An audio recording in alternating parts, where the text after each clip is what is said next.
Welcome to Market Perspectives, a Mercer Advisors podcast. Today's episode is Building a Fortress Balance Sheet. I'm Josh Zumber, and I'm the Director of External Communications here at Mercer Advisors, and I'm joined today by Don Calcagni, our Chief Investment Officer. Don, thanks so much for being here. Josh, it's great to be here. I'm really excited about today's topic. So on a recent podcast, we were talking about what to do with some of the current uncertainties out there in financial markets. And Don, you mentioned this idea that you want to secure your finances, not just your portfolio, but your entire financial life, your wealth, broadly speaking, into a fortress balance sheet. And afterwards, we were kind of talking about this, and I think we sort of had the realization of, wow, this is a really profound idea, actually. That too often as investors, we get so focused on kind of the nuts and bolts of our portfolios, which stocks, which funds. And to be clear, those are still really important considerations, right? But we get so focused on the mechanics of our portfolios that we sometimes neglect thinking about our entire balance sheet, our entire wealth. And so, Don, to start this conversation off, let's start off with your definition of what a fortress balance sheet is and what is it that we're trying to solve for? Thank you, Josh. I think our founder, Kendrick Mercer, really said it best when he came up with this concept of economic freedom. And if you really think about what that means, Josh, it means having such a well-managed balance sheet that it achieves and maintains and protects our financial security, our economic freedom. And it protects us against a wide range of threats to our economic security, to the family's financial security. And it would protect us against things like overconsumption, quote unquote, running out of money that so many families are afraid of. It protects us against market risk, right? All of us today have lived through the dot-com implosion, the global financial crisis, the COVID crisis, right? So it would protect us against market risk, these big meltdowns that we see in global financial markets from time to time. It would protect us against inflation. We've all experienced very rapid inflation here over the past several years. It would protect us against a growth shock. A growth shock is, for example, a recession. It's when the economy stops growing, and then ultimately all of the negative repercussions that come out of that. It would protect us against things like adverse tax law changes, right? Tax laws are constantly changing. The United States Treasury is broke. There will come a day when we see some very significant tax law changes. How do we protect ourselves? How do we protect our families from these sorts of things? Other threats, Josh, things like lawsuits, right? These are things that we don't often think about. I have two children who are now young adults who are beginning to drive. And what were to happen, heaven forbid, they were in a horrible car accident and they were at fault, right? So lawsuits, natural catastrophes. One of the things I'm dealing with now in my own family with my parents is what about cognitive decline, right? When you have built substantial wealth, who then is going to make all of these decisions that impact the family? So Josh, when I talk about building a fortress balance sheet, I mean exactly that. I mean building a fortress of wealth, looking at the balance sheet through many different dimensions in such a way that we not only achieve and can maintain our economic freedom, but how do we protect it against all of these threats? Some of those that come from inside the family, perhaps cognitive decline, but also all of these external threats that we often think about, like inflation, market risk, and tax law changes. That's what I mean when I say a fortress balance sheet. Big part of this, obviously, is that what we normally think about when we talk about investing is just one building block of what we're talking about here. It's much bigger. It's much bigger than just what investments you pick. So when we think about balance sheets, we start with assets and liabilities, right? That's kind of the basic definition. So obviously my portfolio is an asset. It's a very important asset. A lot of times it's going to be the most important asset by quite a bit, right? But what else needs to be in that list of assets that we're thinking about when we're trying to take this whole of wealth look at our portfolio, at our balance sheet, at our entire financial life? It's a great question. And you're right. I mean, you talk to a stockbroker, they want to talk to you about stocks. You talk to an insurance agent, they want to talk to you about insurance. You talk to a lawyer, they want to talk to you about your will. What I'm talking about is everything. So the short answer to your question is everything with your name on it that has a dollar sign even remotely attached to it should be on your balance sheet. So obviously stocks and bonds. That's a no-brainer. That's obvious. But also private investments, private equity, venture capital, maybe a family-owned business, maybe a farm that you own, maybe timber, maybe a second home, a third home, all of those things, cash, savings accounts, bank CDs, all of those things, whether you have a pension, right? Not just a 401k profit sharing plan, which I'll come back to in a moment, Josh, but like maybe you have a pension, maybe you get a certain amount every month for the rest of your life, annuities, life insurance policies. I would even argue you could put on that balance sheet, right? And this is what we need to do. We need to think more expansively, but I could argue that you could even put on that balance sheet your human capital. You know, are you an MD? Do you have an MBA? Right? Are you still working? You have a financial value as an employee or as an entrepreneur, right? That is a function, arguably, of your human capital. Kind of a question of what your earnings look like for the rest of your career. Absolutely. Like we can do some arithmetic. And why is that an important number? Because that's a number that you would want to insure through disability insurance, through life insurance, through things like that. So, but Josh, it also needs to be more, right? In financial accounting, we have this concept called two concepts called a deferred tax asset and a deferred tax liability. What are those? Why should we even care? Well, look at your 401k profit sharing plan at your employer. If you have $1 million in that particular plan, I can tell you right now, you don't have $1 million in that particular plan. You need to share that with the Internal Revenue Service, right? They have a legal claim on, arguably as much as 40% of that account. And so in reality, you have a deferred tax liability of maybe as much as $400,000, right? So what we need to do, Josh, is we need to move towards having a real balance sheet for real families, right? A balance sheet that is economically accurate. And so accounting for those deferred tax liabilities, that's just one of them. Another deferred tax liability could be the estate tax. Think of families that Mm. have substantial assets. Well, when you die, the IRS has a very strong opinion on how big of a check your heirs are going to need to stroke and send into the US Treasury, right?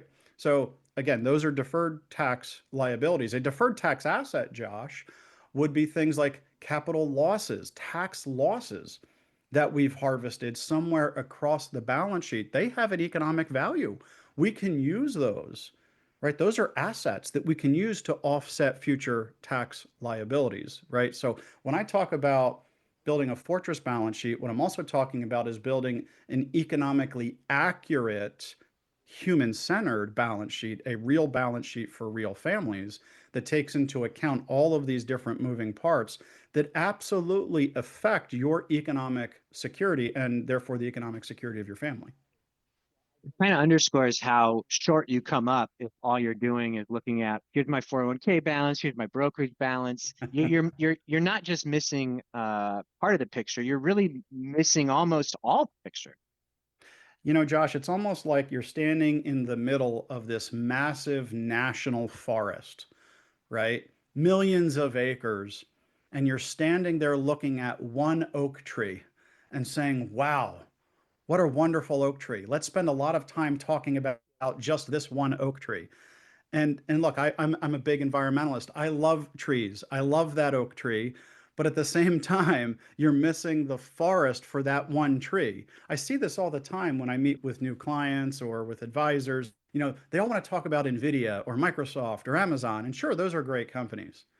But what we really should be focused on is the entire balance sheet. How do all of these pieces work together to create a fortress balance sheet that's going to achieve, maintain, and protect the family's economic freedom?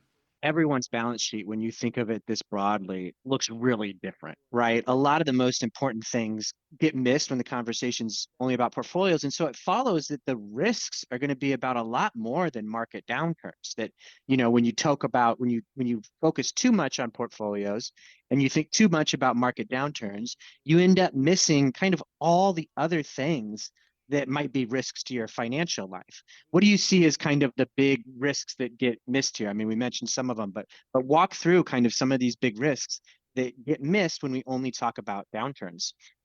Yeah, I mean, I think one of the biggest that many folks miss is really the risk that inflation presents, right? So making sure that the balance sheet is appropriately diversified to not just generate income, but to earn inflation beating returns over the long term. So I think, inflation is a big one.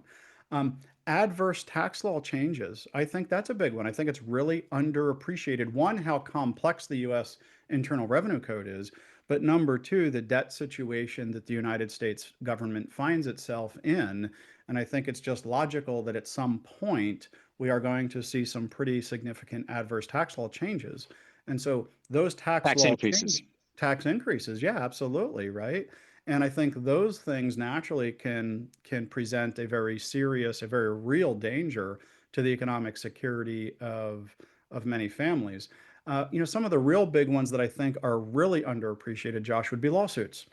God forbid your kid blows a red light and kills somebody in an automobile accident, right? Those lawyers are going after the family, our clients, with the deepest pockets, right? Cognitive decline. We're seeing this every day. Early onset Alzheimer's, things like that, that that do interfere with our ability to make sound financial decisions. All of these things, I think, are very serious threats to our economic security that are really underappreciated. So it does nobody any good to build lots of wealth, earn great returns, only to lose it to lawsuits, natural catastrophes. Maybe you weren't insured properly, right? Perhaps some sort of healthcare crisis that we had not appropriately planned for. All of these are very real threats. I mean, one of the biggest ones, though, Josh, I'm going to go back to adverse tax law changes for a moment. The connective tissue across everything on our balance sheet, our assets, our liabilities, our insurance, all of these things is tax and taxation, right? The Internal Revenue Service, the departments of revenue of all of the 50 states, they all have strong views and opinions on how each of those assets will be treated, either during your life or after your life. And so making sure that all of these pieces are working together to maximize our wealth over time and at the end of time is critically important. You can kind of build the perfect portfolio and then mess it up on taxes, mess it up on insurance, mess it up on a liability issue. If you're not thinking about all these things, there's that risk of messing it up. How does each individual start thinking about how to build their own fortress balance sheet? How do we go from recognizing, okay, I've got to think about my wealth more broadly than just what's in my brokerage account, to actually setting up my finances this way? What are the kind of steps or what are the components of a fortress balance sheet that I need to be thinking about putting into place? Well, a fortress balance sheet, Josh, needs to do five things. Number one is it needs to be positioned to grow, right? So it has to be allocated to growth assets, not to be confused with growth stocks. That's an entirely different conversation, right? But growth assets that over time can outperform inflation. As I mentioned earlier, inflation is one of the biggest threats to our economic freedom. So, number one is we need to have an appropriate allocation to things like private investments, private equity, to US and non US stocks and bonds, and so on and so forth. All right. So, number one is it has to provide for real growth. And by real, I mean inflation adjusted growth. Number two is it needs to generate in real time the after tax income that we need in order to live our lives. And that income can come from any combination of financial or human capital. So if you're fully retired, then that income needs to come from your financial assets. If you Right. are still working, it's fine. It just needs to come from your human capital, right? Back to that Right. conversation around our human capital being on our balance sheet. So number two, it needs to provide for the after-tax income that we need in order to live our lives in the here and now. Number three is it needs to provide for liquidity, right? We all have emergencies that come up in our lives. It could be healthcare related, it could be a lawsuit, there could be a natural catastrophe, it could be something a bit more attractive, like an opportunistic investment opportunity. Maybe it's a co-investment opportunity Hmm. to invest in a private company.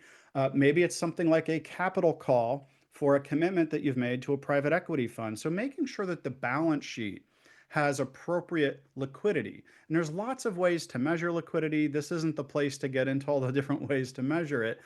But if you think about stocks, if you think about bonds, if you think about money markets, all of those are liquid to varying degrees, right? So we should think about Right. liquidity not just in terms of whether something's liquid or not, but in terms of a spectrum. How quickly can we convert an asset to cash at today's fair market value, right? So how quickly can we do that? How cost effectively can we do that? How simple is it to do that? That's really what I mean by liquidity. So that would be the third thing that a fortress balance sheet absolutely must be able to provide for.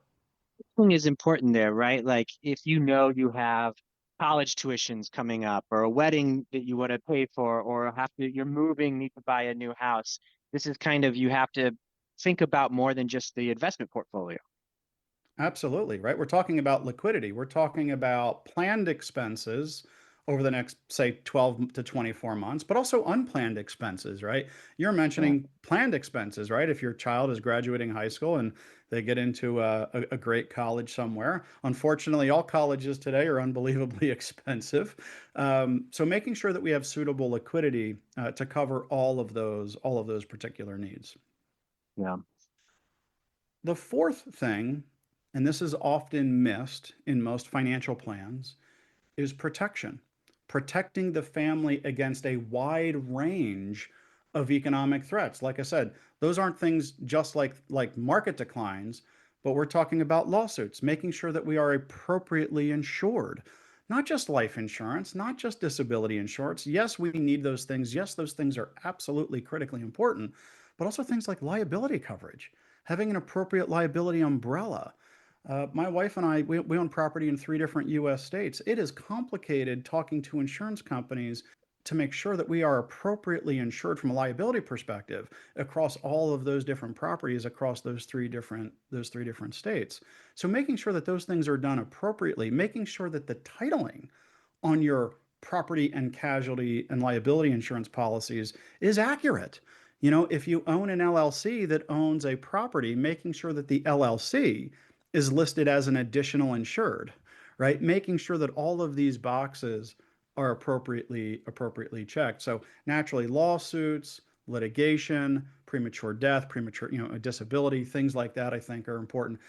Cognitive decline, I mentioned already, but things like fraud, identity theft, Yeah. cybersecurity, especially if you're a family of substantial means, you are a target. And so making sure that we have appropriate protections in place to safeguard our identity and to safeguard our information. So that would be the fourth item, Josh, is that protection. So we have growth, we have income, we have liquidity, and we have protection. And the last one, which I think is one of the most important, is flexibility. Life changes. I can't tell you, Josh, how many times I've been in meetings over the years where an insurance person or an attorney is pitching some sort of really exciting, esoteric, complicated strategy that is unbelievably rigid. And the challenge is Right. we're humans, we change our minds, life changes. I'm thinking of something as simple as an irrevocable life insurance trust. It's in the name, it's irrevocable, right? But that is a critical estate planning tool. And it doesn't mean that you don't do it, but you should be very careful and make sure that you understand what does it really mean? What sort of optionality are we giving up when we put a certain strategy in place on our balance sheet. Think about a commitment to a private equity fund. That is a legally binding commitment, right? You Hmm. can't just cancel that if you don't want to do it anymore, right? Same thing with certain trusts and things like that. So, to me, in theory, Josh, the best financial strategies are ones that are totally revocable, right? But unfortunately, the laws don't always let us do that, Right, right? right.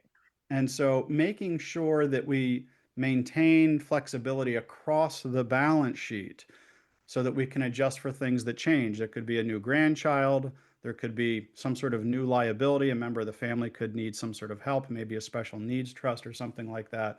So making sure that the balance sheet and the financial strategies that we've put in place, making sure that we can still have freedom of movement in the event that we need to reposition balance sheet assets in order to secure our economic freedom. That's what we mean by flexibility. So those are the key five things, Josh. In my mind, it's growth, it's income, it's liquidity, it's protection, and then last but not least, it's flexibility. As we're talking through this list, it occurs to me that one of the reasons people probably miss this so often is that kind of when you start off on your financial life, your finances aren't that complicated, and it is just kind of a matter of building up your savings, and you wake up at some point a couple of decades later, and it's way more complicated than you realize, and you hadn't thought about all of these things, and Right. you never connected all these dots. It's a much bigger way to think about our wealth. Absolutely. And you're so right. I mean, we go to college, we graduate college, we get that first job, we get that second job, right? Maybe we start a business, maybe we become a partner in a firm. Along the way, we invest in mutual funds and ETFs and stocks and bonds, and we collect a whole bunch of stuff, right? We buy Hmm. annuities, we buy insurance, we have sort of this hodgepodge of financial products that have been pitched to us, right, by Wall Street and the financial industrial complex. But none of it's working together. None of it really makes any sense. It might have made sense at the time, right? When we bought the life insurance policy or whatever it is. But along the way, we have children, we have parents who, unfortunately are in decline that we're trying to help. Like all of these things happen to us throughout our journeys. And this is why I would argue, I mean, having a great advisor, having a great advisory team that works together to remind us of these things and to help us get reorganized and make sure that this assemblage of different assets and liabilities, that they're working together intelligently to really to maximize our economic security. It's hard to get this right if you're not thinking really holistically. You need to think holistically. You need someone who can make the orchestra work together to create beautiful music.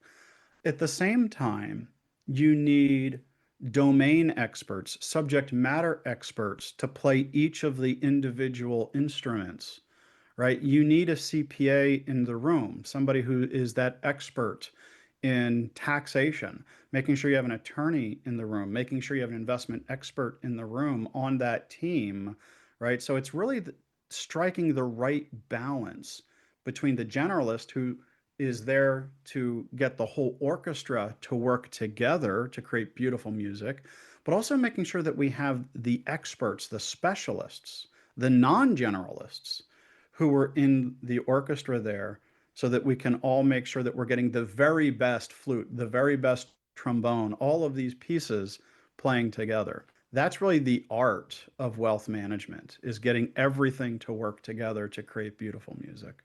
John, that's probably a great place to wrap it up. We all love beautiful music. We want our portfolios to be this sort of soothing thing that is in the background of our lives that lets us feel comfortable that things are going in the right direction.